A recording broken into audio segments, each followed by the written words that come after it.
لیکن مزدور نے اس میڈیکل والے کو اپنے ہاتھ دکھا کر جو بات کہی نا، وہ یقیناً ہزاروں دلوں کو چیر گئی۔ اس مزدور نے کہا کہ میں ایک غریب مزدور ہوں۔ یہ جو ایک غریب مزدور کی کہانی ہے نا، یقیناً آپ کا دل دہلا سکتی ہے۔ ہوا کیا کہ ایک مزدور دواخانے یعنی میڈیکل اسٹور پر گیا اور پوچھا کہ آپ کے پاس سیمنٹ کے لیے کوئی مرہم یعنی کوئی کریم یا کوئی ٹیوب وغیرہ ہے؟ تو دوا فروش یعنی میڈیکل اسٹور والے نے طنزیہ انداز میں طنزیہ طور پر اس کی مذاق اڑاتے ہوئے کہا لگایا اور ہنس کے کہنے لگا کہ ہاں میرے پاس ہے نا، میرے پاس تو سیمنٹ کے لیے، پتھروں کے لیے، ہر چیز کے لیے ہے، میرے پاس دیسی دوائی بھی مل جائے گی، میرے پاس انگریزی دوائی بھی مل جائے گی۔ آپ بتائیں آپ کو کیسی دوائی چاہیے؟ آپ کو دیسی دوا چاہیے یا انگریزی چاہیے؟ بہت مزاق کے انداز میں اس نے کہا۔ مزدور نے بڑے سکون اور اطمینان کے ساتھ سیریسلی ہو کر کے اسے جواب دیا کہ آپ مجھے انگریزی کریم دے دیں جو جلدی فائدہ کر سکے۔ میڈیکل والا اور زور سے ہنسنے لگا کہ سیمنٹ کی کریم؟ اس نے کہا چلو اچھا میں دے دوں گا، لیکن وہ مہنگی بہت ہے۔ آپ کہیں ایسا نہ ہو کہ اس کے ریٹ معلوم کرنے کے بعد لینے سے انکار کر دیں، لینے سے منع کر دیں، اس لیے میں آپ کو پہلے بتا رہا ہوں کہ وہ کریم مہنگی بہت ہے۔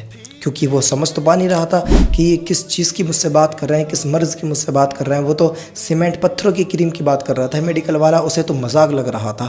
لیکن مزدور نے اس میڈیکل والے کو اپنے ہاتھ دکھا کر جو بات کہی نا، وہ یقیناً ہزاروں دلوں کو چیر گئی۔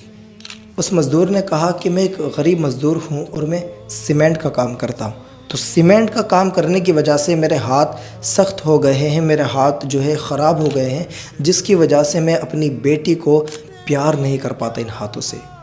روزانہ میری بیٹی شام کو دوڑتے ہوئے میرے پاس آتی ہے جب میں گھر جاتا ہوں تو، اور یقیناً وہ میری گود میں بیٹھنا چاہتی ہے، لیکن مجھے خیال آتا ہے کہ میری یہ میلی اور کھردری ہتھیلیاں اسے گندا نہ کر دیں، اسے کوئی تکلیف نہ پہنچا دیں، جس کی وجہ سے میں اپنی بیٹی کو کبھی جی بھر کے پیار نہیں کر پاتا۔ کہا کہ آپ مجھے کوئی ایسی کریم دے دیں جس سے میرے ہاتھ جلدی ٹھیک ہو جائے اور میں اپنی بچی کو دل بھر کے پیار کر سکوں، چاہے وہ کتنی ہی قیمتی کیوں نہ ہو، کتنی ہی مہنگی کیوں نہ ہو، میں کہیں سے بھی ان پیسوں کا انتظام ضرور کر لوں گا، لیکن مجھے اپنی بچی کو جی بھر کے پیار کرنا ہے۔ جب اس دوا فروش یعنی میڈیکل والے نے جب اتنا سنا نا، تو کچھ لمحے کے لیے تو اس کی ہنسی ہی رک گئی۔ اس کے ضمیر نے اسے اندر سے جھنجھوڑا، اسے خود سے شرمندگی سی محسوس ہو رہی تھی، اور اسے یاد آیا کہ وہ خود بھی ایک باپ ہے۔ دوستو، یہ کہانی ہمیں بہت کچھ سبق دیتی ہے۔